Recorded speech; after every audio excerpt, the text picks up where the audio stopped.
Welcome to Jeff's Musical Car in Moncton on a nice sunny day, and I have pop sensation Jocelyn Alice. Thanks for coming along. Thanks for having me. I'm excited. Long ways from home, Calgary, I guess is your home base, but you've been living in a bunch of different cities, right? Yeah, I lived in Toronto for a while and Nashville, and now I'm in LA. Okay. Do you have a preference? Calgary. Yeah? Yeah. Now, what's the first thing you like to do when you go home? Usually see my little brothers, Mm-hmm. see all my best friends, and head to Check a out the couple hood. restaurants. Yeah. I really like the food in Calgary. Okay. Yeah, it's really good food. Nice. So tell me about the evolution of Jocelyn Alice, the duo, to Jocelyn Alice of today. Well, that is a big part of my story. I started in a band called Jocelyn and Lisa. Mm-hmm. That was just me and a bass player. And it was the most challenging thing I've ever done musically. Singing just to a bass is pretty hard. And Lisa and I played probably 500 shows in that span of time, all self-booked. Mm-hmm. Did everything ourselves, sound, everything. And, played some really crap venues along the way, some good ones and some really crap ones. And it's part of the life. Yeah. And I do feel like that's a big reason why I'm so seasoned as a singer in the studio. It's because I have such a foundation of playing live that was already kind of set. And she offered me the gift of, sitting me down one day and saying, I think you should go solo. I think you really love pop music, and I think you should go after that. And I think you should leave the band. And I was like, what? What are you saying? Yeah, I was like so upset. And then a couple months passed, and I kind of understood what she was offering me, and started writing for my solo project. And Jackpot was one of the first songs I wrote. Yeah. And, that kind of took on a life of its own and kind of changed my whole life. Mm-hmm. And then you got a taste of going from that to the big label life. But from what I read, it really wasn't for you. Can you tell me a bit about that experience? It was for me at the time. I was really blessed to have a label head that I trusted. Mm-hmm. Adam Alpert, really understood what was important to me as an artist, and he protected that. And we had a really good run, I thought. We got 100 million streams together on Spotify. And can't complain there. Yeah. But it just came to the point where I was kind of like, I'm just ready to do my own thing again. And I think, I've been talking to Ria May a lot about this on this tour, and she just recently went indie again, and we were on the same label for years. Mm-hmm. And she said that someone in the industry told her that right now is the best time to be an indie artist and the worst time to be a label. Okay. So I think it's changing, and I just think it's kind of the culture right now, and I think it's kind of cool to be an artist and step into that power and know that, you can make your own decisions because you did that before you were signed to a label. And I broke my first single on my own as an indie artist. So I kind of always knew that I had that in me. Yeah. So we'll see what happens. Maybe it's the worst decision I've ever made. No, well, I mean, everything you do in your career is going to phase you into what you're going to become next. So this is probably what was meant to be and what was meant to happen. I think so. We'll see. I mean, it's going to be interesting a year from now looking back and being like, was that the right call? Maybe this will be part of the era, like the pre-Jeff's Musical Car to the post-Jeff's Musical Car. Yes, this is it. Just saying, this might be it. So I'm excited to get some music going in here. So tell me about the track you're gonna sing for me today. So I wrote this song with Mike Sabbath, and he is absolutely exploding the last year. He did a song with Meghan Trainor. He's on Lizzo's album. Yeah. He's one of the most talented producers I've ever had the pleasure of witnessing work. Mm-hmm. He produced the song in the same amount that I wrote, which I write really fast, and I've never had a producer keep up with me in that way. And I'll never forget when I finished cutting the vocal, I kind of go into my own space when I record, and I opened my eyes, and he was just so present and so grateful to be watching me perform. And it stuck with me because I feel like in the studio sometimes it's easy to just get caught up in this has to be good and people have to like this, and it's how about you just enjoy your day and like the rest will take care of itself, you know? Yeah, because you can hear that in the music. Thank you. Yeah, that means a lot to me. Yeah, it's a song about accepting that things are hard sometimes, and knowing that if you give yourself that time to just sit with things, that generally makes it a lot more bearable. You know, it's kind of the running from things that I think makes things so difficult. That's true. So yeah, it's a topic I've always wanted to tackle, and I'm really happy with how it came out. All right, let's get this queued up. All right.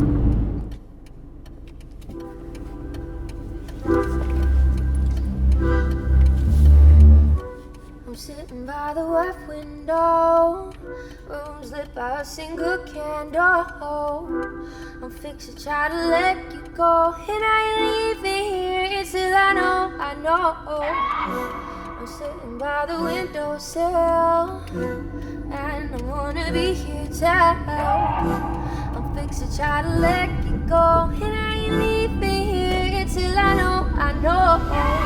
Listen me until the room starts shaking. Listen me until my heart starts saying, maybe you shouldn't let it in. How can I ignore it again? I need a savior, some good to come. I need a bottle of Jamaican rum. No, I need to let the dark come over me. I need a mister and some la.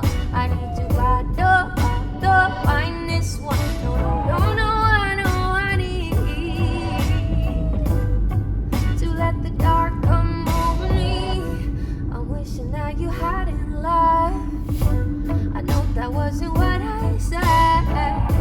I'm fixed to get you out my head, and I ain't leaving here until I know you're dead. Listen me until the room starts shaking.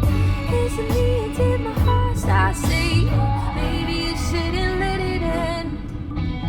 How can I ignore it again? I need a savior and some good to come. I need a bottle of Jamaican rum. No, I need to let the dark come over me. I need a mister and some la. I need to bottle of the finest one. I need to let the dark come over me.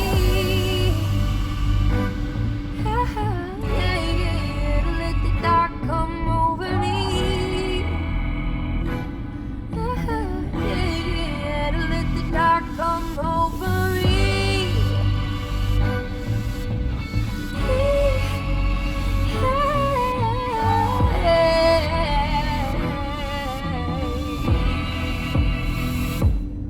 I need a mister, some good to come. I need a bottle of Jamaican rum. No, I need to let the dark come over me. I need a mister and some la. I need to bottle of the finest one. I need to let the dark come over me. To let the dark come over me. Woo! It took me a lot to not do the la. That's like my favorite part. Me too. I like that part. I didn't want to ruin the laws for you. No, you could never. Are you kidding me? This is what, only nine laws in that song? Yeah, something like that. Yeah, you're right. There's 9. Oh. So one thing that when I was reading some interviews with you, you mentioned you're a bit of a celebrity watcher. I'm obsessed. So I'm gonna give you a little quiz. Bring it on. All right. So first of all, you can meet any celebrity. Who's your go-to right away?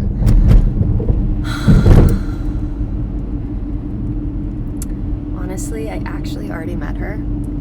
Ooh. But I freaked out and I didn't even like say hello. You feel like you ruined it? It was so rude what I did. Julia Michaels. Oh.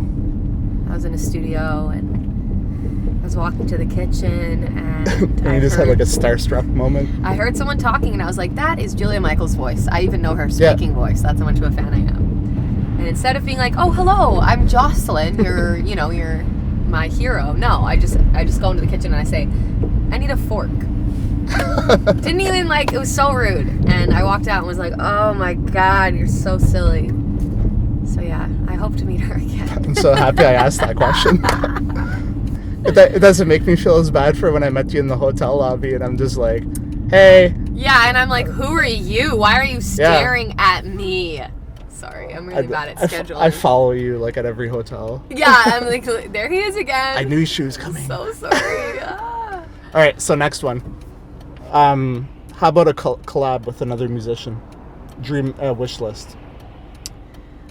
Well, I'm not gonna lie. Rhea May has been top of my list for a long time. I'm a huge fan of her music. I think she's the funniest person to ever walk Earth. And we have a couple songs on the go. I'm really excited about that. Was it fun getting to meet the offstage Rhea May? Yeah, I've always only ever known that Rhea May. We popped off at exactly the same time and are pretty much the same age. Right. So she was always someone that I would reach out to and ask questions because she's just really a very smart businesswoman.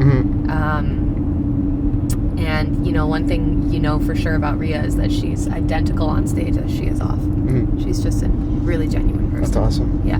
Okay, I'll flip the tables now. So have you had any moments where you felt like the celebrity, where somebody met you and they really wanted to meet you, or just a fan that really appreciated you? There has to be that moment. I literally pooped my pants. I still am processing this. It was 4 years ago.